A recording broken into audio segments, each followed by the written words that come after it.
আজকাল সোশ্যাল মিডিয়ায় নানা রকম খবর চোখের পলকে ভাইরাল হয়ে যায়।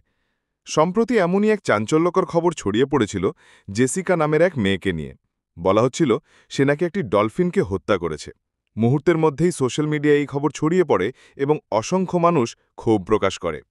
অনেকেই জেসিকাকে দোষী আখ্যা দিতে শুরু করে, কিন্তু আসল সত্যি ছিল সম্পূর্ণ ভিন্ন। তদন্তে প্রমাণিত হয়েছে এই ঘটনাটি একেবারেই ভুয়ো।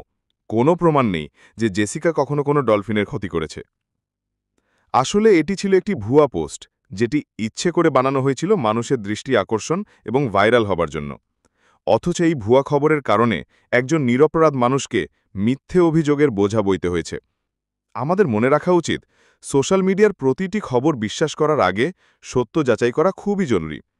কারণ একটি ভুয়া খবর কারো জীবনকে নষ্ট করে দিতে পারে। তাই সচেতন থাকুন, সত্য জানুন, আর ভুয়া খবরের ফাঁদে পা দেবেন না। বন্ধুরা, আমি আমার চ্যানেলে সবসময় এমন অজানা, রহস্যময় আর সত্য উন্মোচনের গল্প শেয়ার করি। যদি ভালো লেগে থাকে তবে অবশ্যই চ্যানেলটি সাবস্ক্রাইব করুন আর পাশে থাকুন পরবর্তী ভিডিওর জন্য।